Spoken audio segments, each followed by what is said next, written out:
Hello, everybody. My name is Chef Adan. I was born here, Houston, Texas. My mom's from Texas. My dad was born in Mexico. And so we had a very large family. And some of the things I love to do is cook. That being is because having large families, my mom and my grandma were always cooking. I was always in there helping them. So thinking back, I remember when I really wanted to become a chef was back in high school, taking home economics. We would do some cooking classes in there and stuff. And besides growing up with a large family and always cooking with them, that's when I really realized that's what I wanted to do. Fortunately, life caught up with me after high school. Never went to culinary school or did any of that. Believe it or not, I was a land surveyor for 15 years. Came to a point in my life where I needed more money.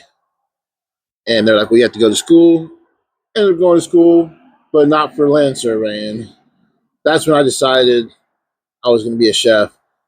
Uh, Ended up with my business management degree first and then transferred for culinary. So the biggest challenge of going back to school was after dropping out of high school and being 38 years old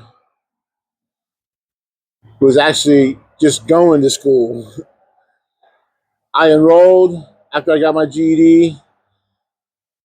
First day came up and I didn't want to go. I was too nervous. And wife was pushing me out the door. You signed up for this, you get it done. So I started going to school. And other difficult challenge for that was being a full-time student and a full-time employee working in fast food. So that was definitely one of the most challenging things. Being in the middle of class, getting texts or phone calls. Can you come into work? No, I'm taking an exam right now. Some of the other difficult challenges was some of the chefs that I worked with, but they did teach me a lot. In the little short time that I worked at some of these other restaurants, I picked up a whole lot from these chefs, and it made me realize now why certain chefs are the way they are with their product in the restaurant industry. And I catch myself all the time, and then I'm like, oh, wait a minute, I learned that from this guy or this chef, and it has made a big improvement on the quality that I put out. So how important is flavor profile?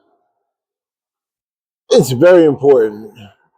That flavor's got to pop in your mouth. Everything's got to mesh in together perfectly.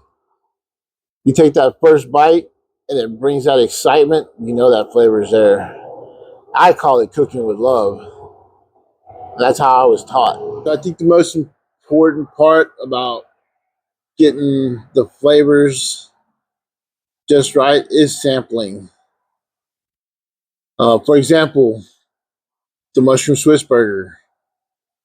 We have some friends that pickle some mushrooms. They brought me a sample.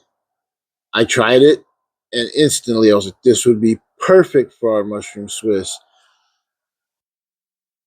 The way they season them and brine them, mixed in with the seasons from our patties and the burger sauce, down to the Swiss cheese, the bacon, the grilled onions, just meshes really well together. And so when you start looking at all the ingredients and seasonings you got, it's got to be very well balanced, and that is one of the second best burgers that we have compared to the bomb burger.